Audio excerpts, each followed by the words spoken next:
Somebody, what was that noise?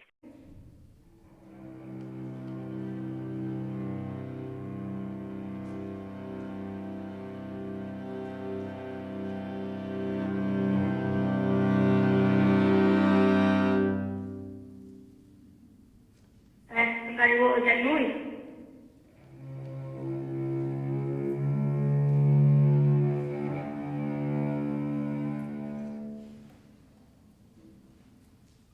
Somebody, what was that noise?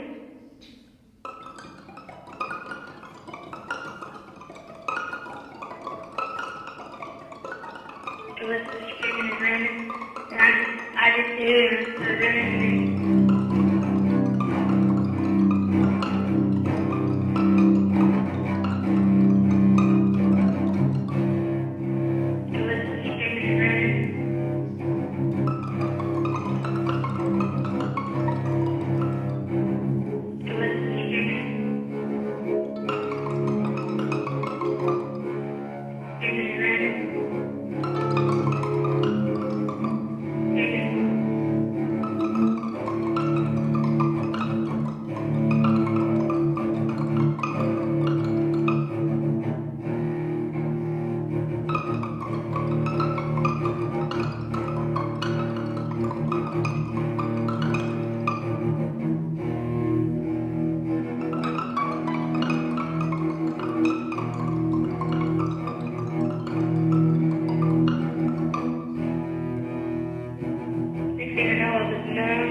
She was behind me and she got shot and she died.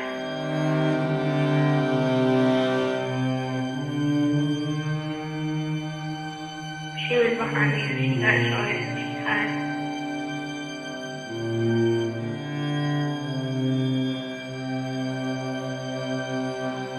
She was behind me and she got shot and she died. Hear that?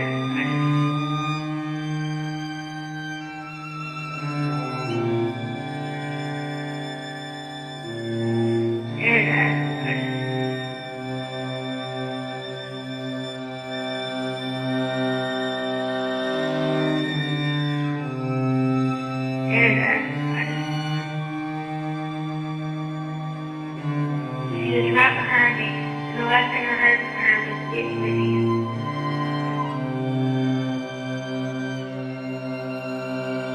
She was right behind me, and the last thing I heard from her was "Get Lydia."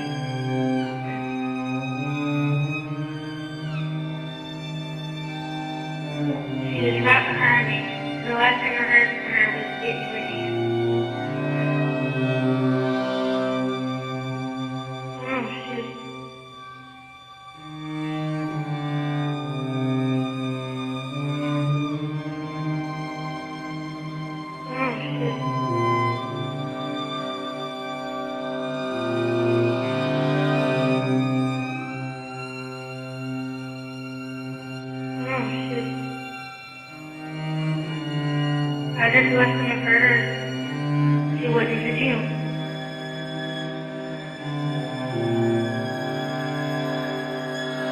I just left him with her. She went into jail.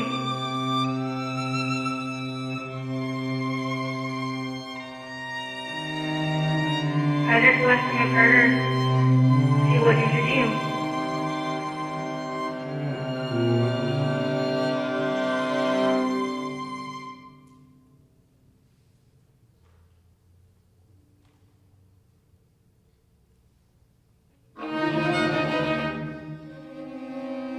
Sadly, I have to report to you this morning that we must now list Ben Walker, age 16, in the tower. Wasn't even aiming at anybody. He just started shooting.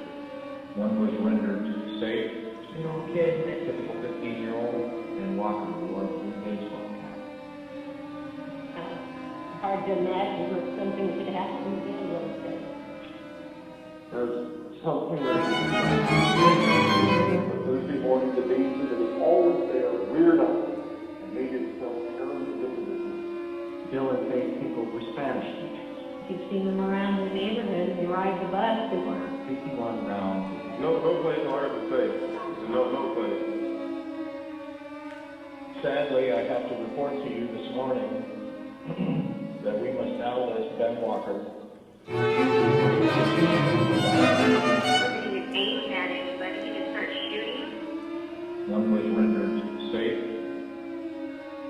kid, typical 15-year-old, and Walker wore a blue baseball cap. Sadly, I have to report to you this morning hard to imagine that we something must could now happen list Ben again Walker, like that. age 16. Wasn't even aiming at anybody. Something He like just this started not shooting. happening again. Sadly, I have to report to you They ride the bus.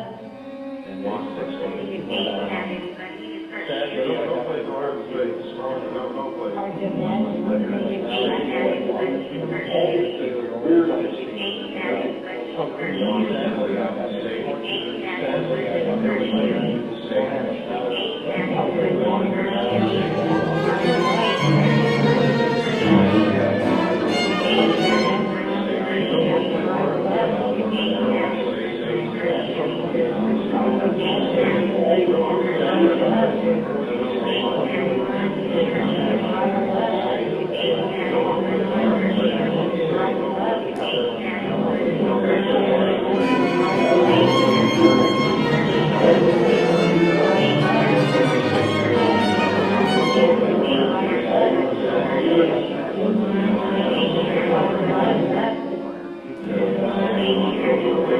to you this morning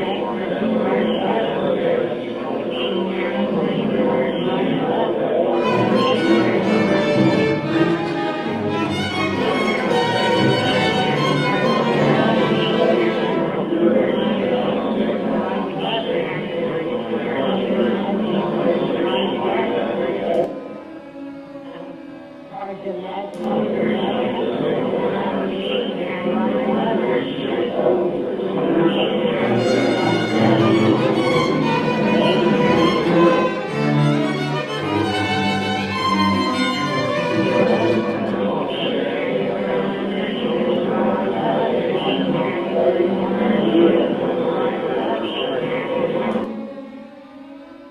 Sadly, I have to report to you this morning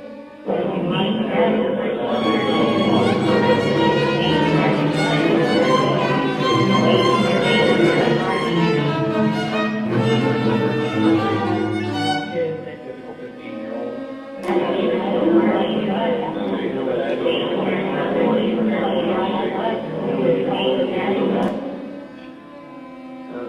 Something like this cannot happen again.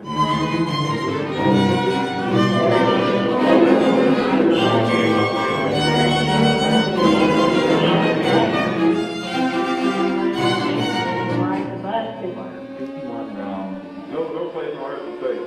No place.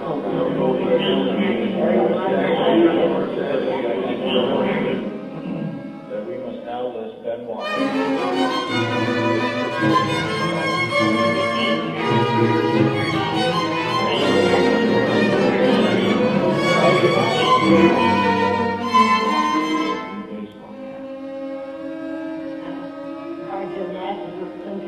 happened again a little bit.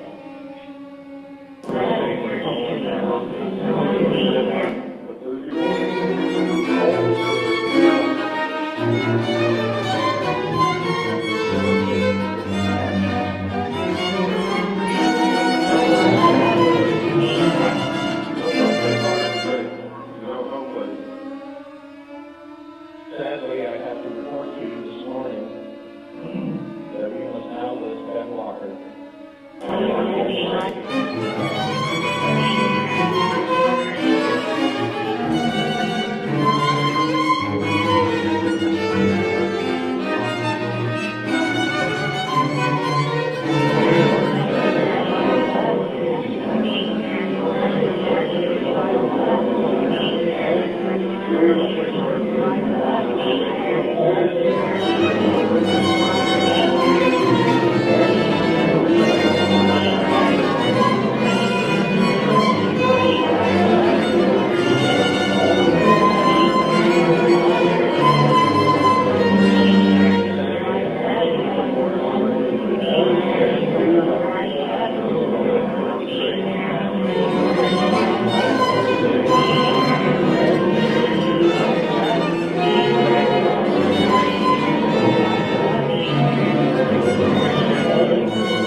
That was a terrible feeling. I saw on TV yesterday some parents running up to the school at Jonesboro, and I just sat there and thought, man, I know exactly how you feel in your gut right now. If there is such a thing as hell on earth, I was going through it. And seeing kids laying on the floor, bleeding, moaning and groaning, it's just the most sickening, debilitating thing I've ever been through in my life is to see that. Part of me just won't ever be the same.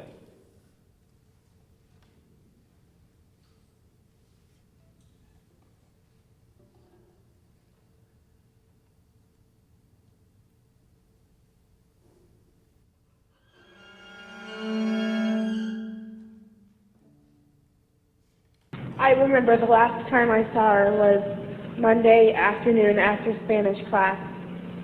We were walking upstairs to my math class, and I saw a couple of my other friends, and I stopped to talk to them, and we were talking about clothes and prom, and because she went to prom, and after prom and everything, and she was so happy, but I never saw her again.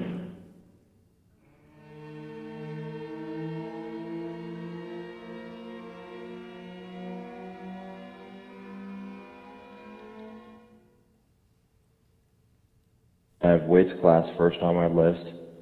I had math, and then I had English class, and history, one's chemistry. And then I just heard a huge explosion from where I was. At first I thought it was like a lab experiment gone wrong, by one of the teachers. And then I thought it might have been a senior prank. So some people ran out into the hall, and they ran back in because they're like, a gunman's out in the hall.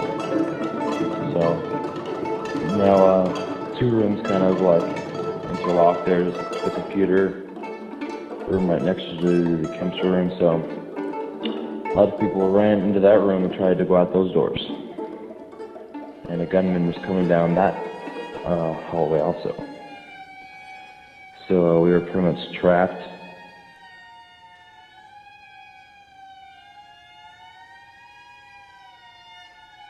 These folks were gathered around this television. They were talking about a shooting at Columbine High School. And I went and walked around the side of the speaker so I could hear it very, very closely, what was being said. And walked pretty briskly back to my car, called Beth, and she was on the way. Well, I saw 20 kids run from the back of the cafeteria to the front, and I thought maybe there was a fight.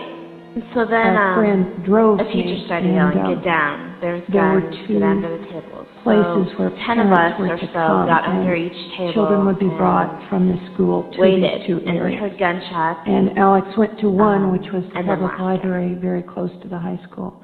And I went to the other one, which was an elementary school also close to the high school.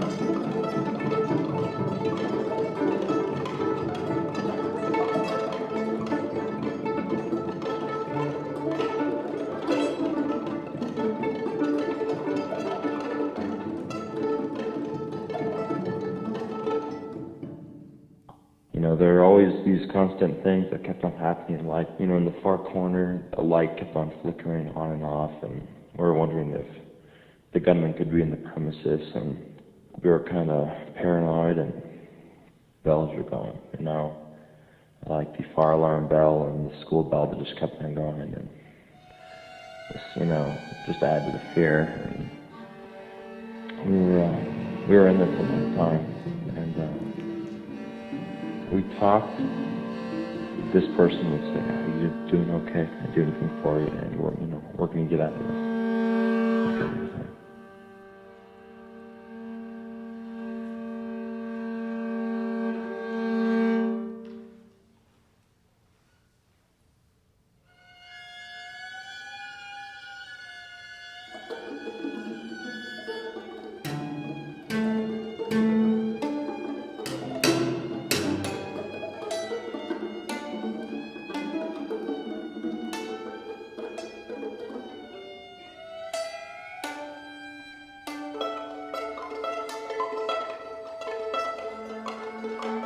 The parents were standing on the floor with students on the stage, and Well, it was like they were having as a good students time, like arrived, they were they at would a put them party on the or, stage so that you could like, easily see and identify your child. it wasn't like they were shooting people and And, killing them. we just waited It was a laugh, and like, waited oh, we're having a for great more students to time. arrive. And this thing ratcheted up a little bit. The officer said, "We have the names of the wounded and who are being transported to hospitals," and they gave the names, and you just kind of held your breath to see if your son's or your daughter's name was on that list.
ma'am?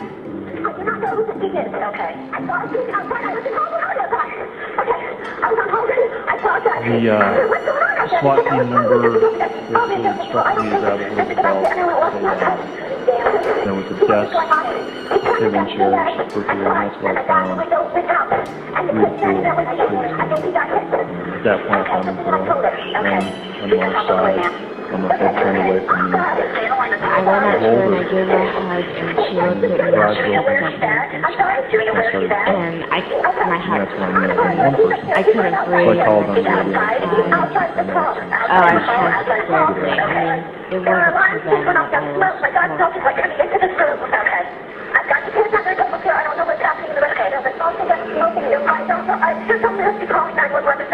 We got a lot of people on. Okay, I want you to stay in the line with me. We need to know what's going on. Okay? Okay? I am on the floor.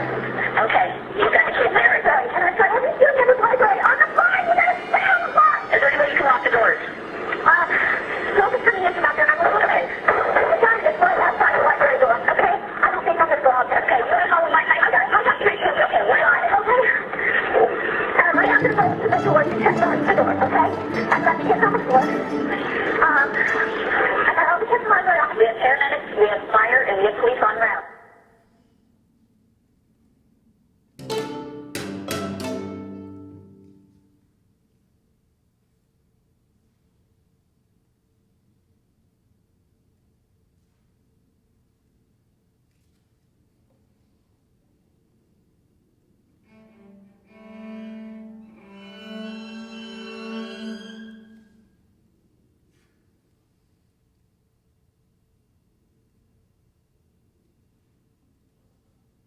It's like, identify yourselves.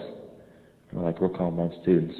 And we're like, identify yourselves. And we're the SWAT team and everything.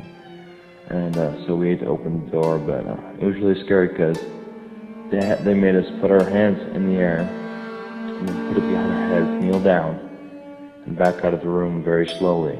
And they were picking people, one by one, like, you, back out now. And one of my friends, just, put his hands down to bring up his pants a little bit, and the officer said, put your hands in the air, now. And it's just really scary. And I walked up to my dad and gave him a big hug, and I go, Dad's just been shot, and he started to cry, and we ran to his truck, and he was holding his phone, and he kept saying, I can't think, be quiet. And he couldn't think about what he was trying to do. So we got in the truck and went to the hospital.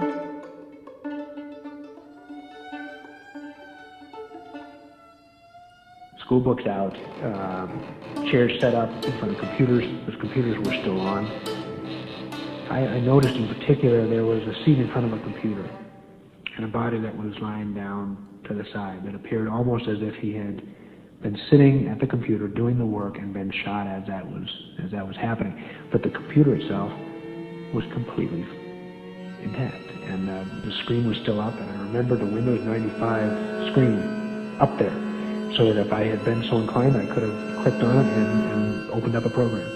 The impression from that scene was not one of somebody who had come in and just sprayed the whole place randomly with bullets. There may have been some that knew what was happening, at least had some idea, and tried to get away. There were some that appeared not to. But there was the idea that there was some attempt made by some of them to hide under desks.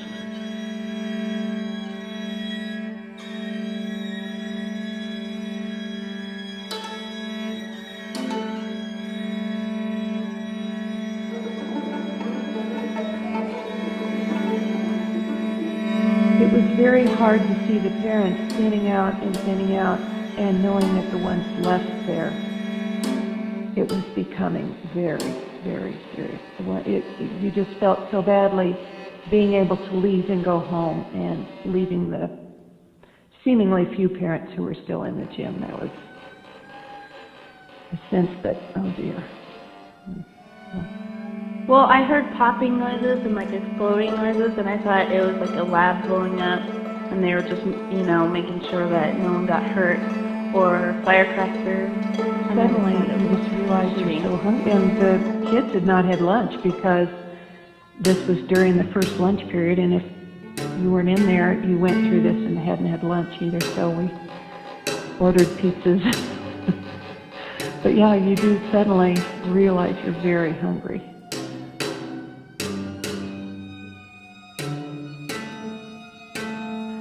But there was a point when all of us, came into this room, and we just prayed for everybody, that was dying and was dead, and who really needed, our prayers. So I think that helped.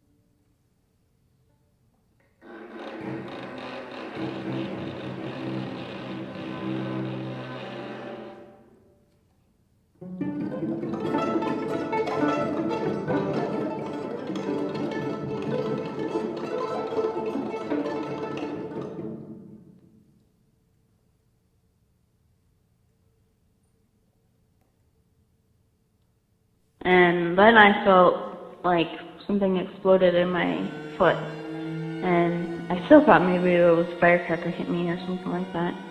And my foot went totally numb. And I stopped by the bike racks outside. And my friend kept, she's like, you gotta keep running, you can't stop, you gotta keep running.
Kathy Brooks, who her mother said in the Jonesboro Sun loved to learn, is now with the master teacher.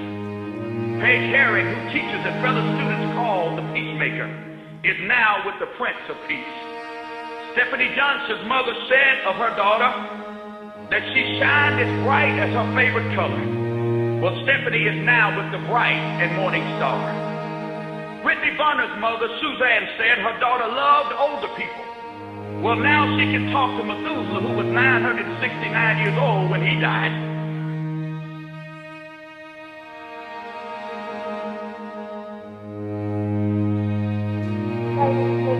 I was smart, she was Jane, and she was Goofy, and Miss Wright was Snoopy.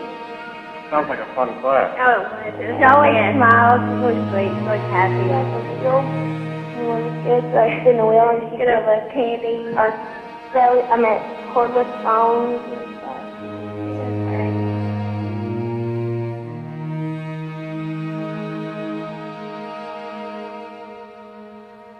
You know, we were just now beginning to get back to normal. However, we will never be like we were before that.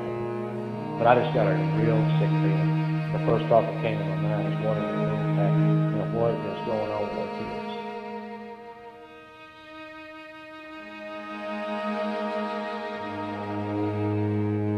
I feel it's important for the kids to get back to school. They can't just end like this on the snow. They need to finish up and, have some closure and to go to school.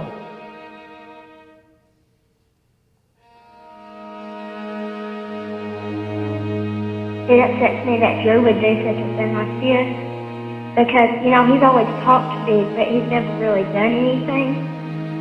And until he started hanging out with Mitchell Johnson, he was always, and then he started just making fun of people and just pushing them around, and he'd get in fights on the bus. And he just kept talking to Mitchell, and he just getting worse and worse.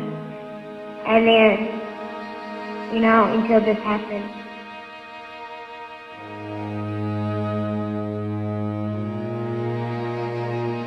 If we allow ourselves to express hate and anger, we only continue a cycle of emotion which destroys relationships. Forgiveness allows the healing process to begin in which individual heart and mind.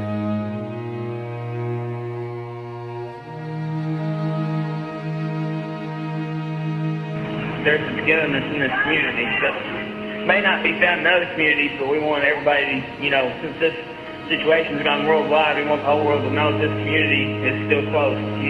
This hadn't tore us apart. This has made us a lot stronger, close-knit community.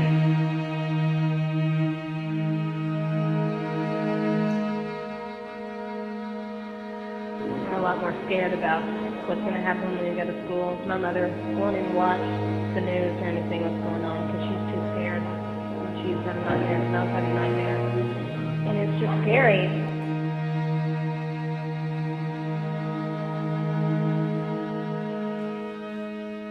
I think they dealt with it for about a week, and that the memorial service that occurred was kind of a piece of closure for them. And the national press, they left town that same night, and we woke up on Wednesday morning, and the press was gone, and we started getting on with life.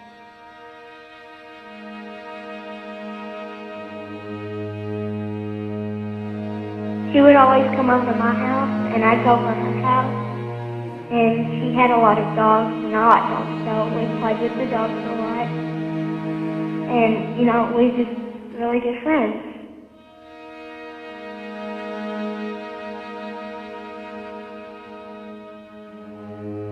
Her circle has grown a whole bunch, so like 40 or whatever, like it was when it happened, and now it's like about 150, 170 or something like that.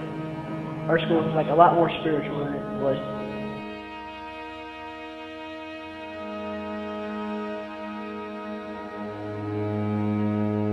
Yes, there's going to be pain, and there's going to be struggle, but you will honor the memory of Shannon Wright.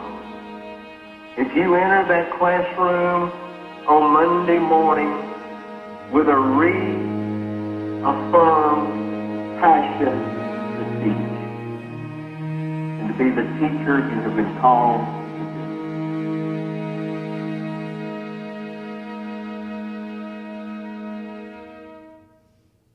And the 3 yellow ribbons for the 3 girls and the John.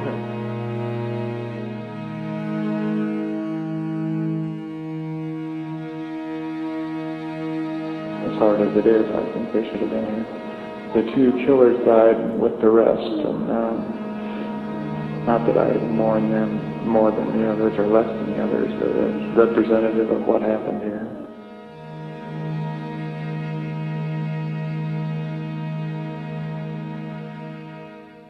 Well, I think, well, she's not here anymore, and I can't talk to her.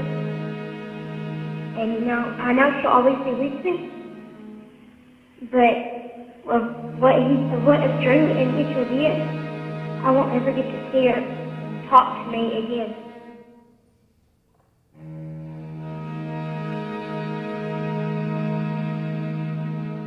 And when she came here first grade, she didn't know anybody. And I went up to her and I told her that, hi, I'm Sarah. And, you know, me and her just, you know, we've been friends ever since.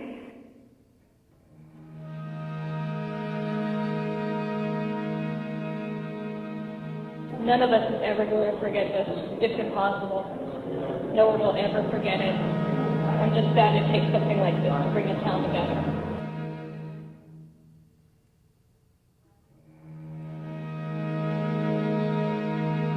Miss Wright was one of Coleman's best friends.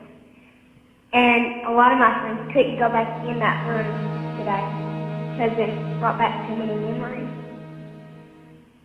And at one point we thought we were going to have to go to 6th period. And she told us that anybody that didn't want to go to the next class could stay in here.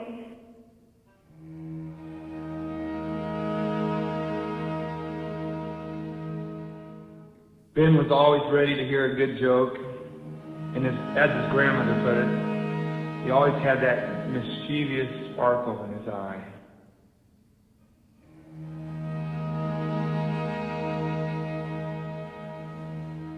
I wanted to say that she always made good bedtime snacks for me. And she always took me to the gym so I could play basketball.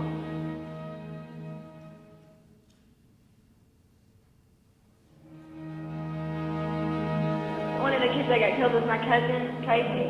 So I know how the families in Arkansas, and I know how they feel. I mean, they're hurt and it's hard for them. And I just think the whole situation is insane that a freaking 11-year-old could shoot, you know, people. It's awful. It really is.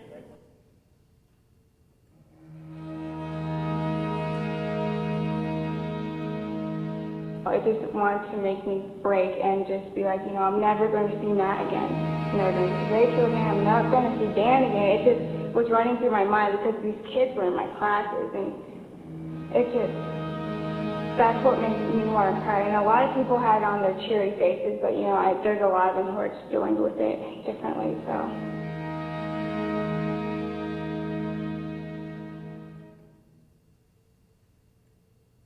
I think that there are a number of silver linings in the cloud. I do believe that our students learned a horrific lesson from what occurred about the value of life, the value of treating other people with respect. I think they also learned about the meaning of the word community and how people with diverse views and diverse opinions could put those aside in a moment of crisis and pull together to help whoever needs to be helped.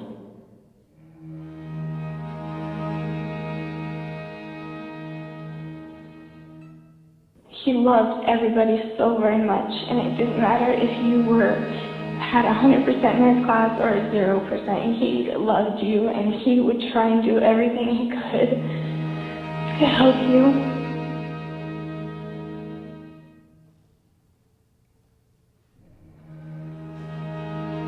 Stephanie Johnson's mother said of her daughter that she shined as bright as her favorite color. Well, Stephanie is now with the bright and morning star. Whitney Bunner's mother, Suzanne, said her daughter loved older people. Well, now she can talk to Methuselah, who was 969 years old when he died.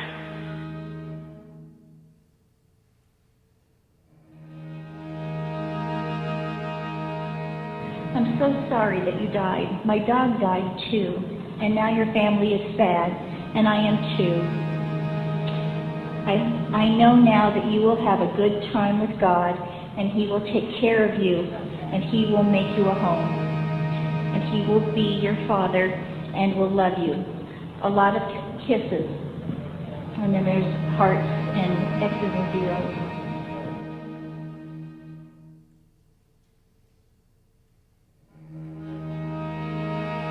Etched in each young person's memory is a vision of Dave Simons there at the window, taking control of the room, putting himself in danger for the lives of those young people.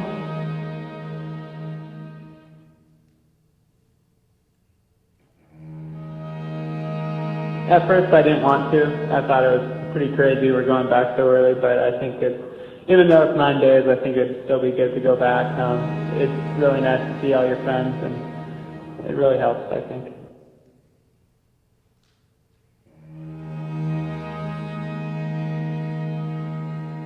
And I just ask that tonight when you pray for all of us, that you also pray that this will never happen to anyone again, because I don't want anyone to suffer and feel the pain that me and my friends and my family have felt, because no one deserves to feel like that.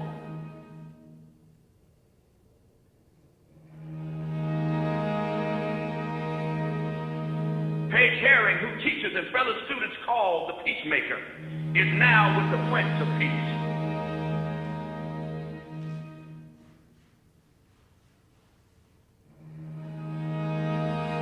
She's the best teacher. She had the best personality. She was always smiling and happy. She wasn't a teacher. She was a friend. She was our best friend. That's how we'll remember her, as our friend.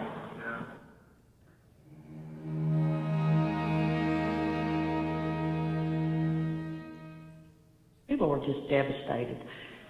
We had lost so much that day. Not only did we lose 5 people, but we also lost, the children lost that go to school there. They lost their innocence. They lost their security.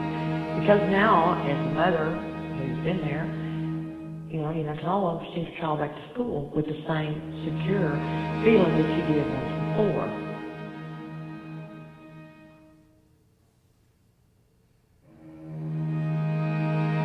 My name's Austin Eubanks, and I'm going to talk to you today about Corey the Pooter. In the years I spent with Corey, I don't believe he was ever at a loss for words.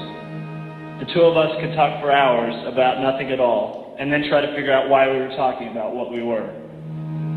This is what I believe made Corey so delightful to be around.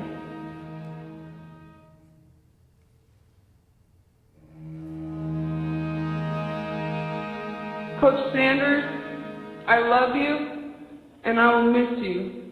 I know that each day, your memory will push me to become a better person and to live my life to its fullest.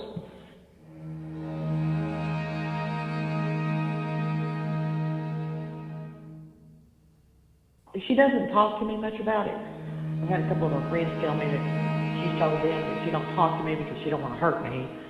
She misses Brittany a lot, and that she cries a lot at their house and stuff. She never cries at home, and she always acts like, everything's great and rosy. I think she's probably doing like we are, we're all trying to pretend to each one that, everything's fine.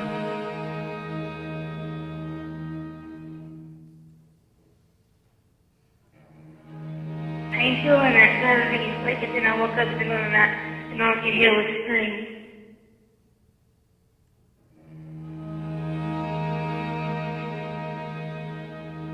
What they did was really bad.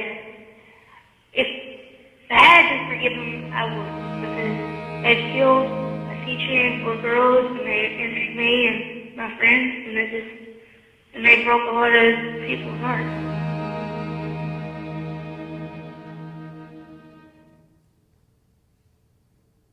She was always nice. She'd never do anything to hurt anybody. And she was always nice to her sisters and to everybody. I mean, she didn't try to tease anybody for being different.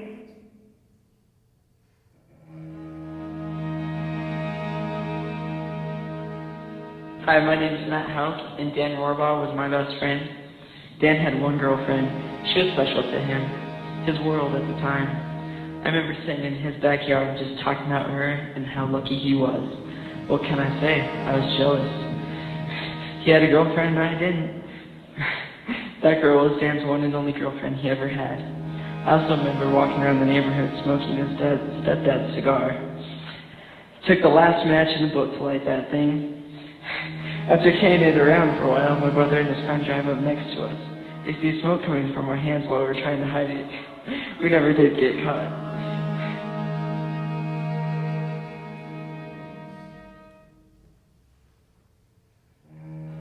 Because of what occurred on April 20th, I am beginning to see what my personal window must reflect in order to fit into the larger window. I must live life with a concentrated purpose and a dedication to each moment. I must remember our friends who lost their lives, especially my friend Kathy Bernal. And as I wish that I had had more time and more opportunities to tell her what she meant to me, I must recognize what I have learned. To love deeply and to appreciate every word and every gesture of every person I love or will love.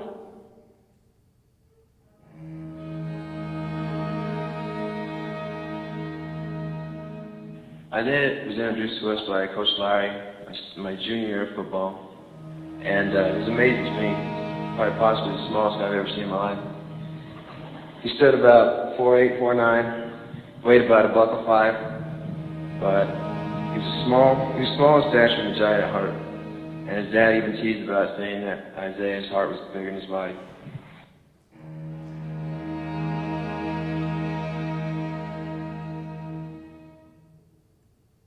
When I was grieving, we all grieve in different ways, but I really wanted to talk about my friends that had been killed. And a lot of them really just weren't ready to face that. So I had to talk to my mom a lot about remembering my friends instead of my other friends who that was just too hard for them.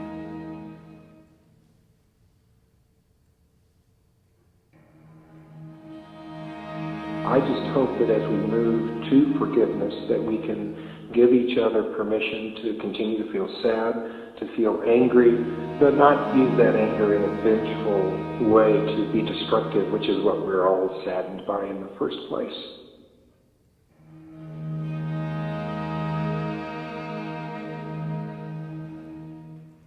I was just like looking at the door, which, they're throwing bombs in, and where I had to run out, and, it just kind of made my heart fall. And when I was walking up the stairs, I was kind of shaky, and then I walked to the room that I was in. I wanted to see it again and again, and now I have to, face my fear and walk past it. And so I did that, and, and then knowing that I did that, the rest of the day went well.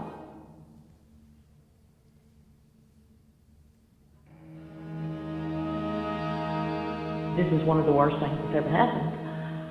I never forget Brittany for a minute during the day. And there's a lot of times during the day when I forget that Brittany's actually gone. But I have to stop and think, I don't need to get this for Brittany. Just like yesterday when I told her sister to say something, and I thought I was going to say something for Brittany, and I thought she was so stupid because she's been gone for 3 months now.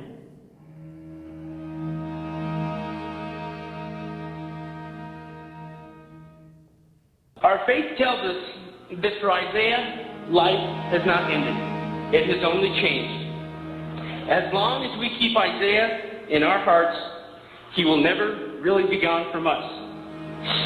On behalf of my third-hour class, all those at Columbine High School, we will not say goodbye to Isaiah. Only Isaiah, you will always be in our hearts forever, and we love you.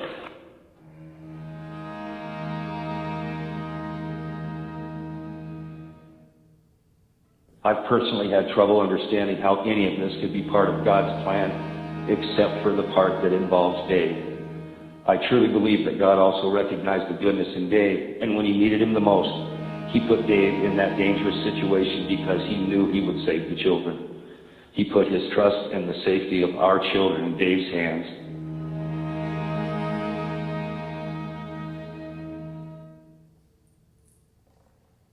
With the folks in Jonesboro, I think they're going to feel the same losses that we felt. The loss of an ideal, the loss of a sense of safety, the illusion of safety that we have. We're a small town, this doesn't happen here, and that was taken from us. The hope is, as we're seeing here, we're healing, and they too are going to heal.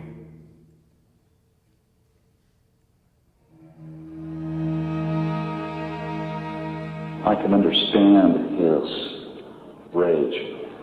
He felt that it symbolizes honor and that they did not deserve the honor. I believe that the cross represents redemption, and I think that's something that we all need.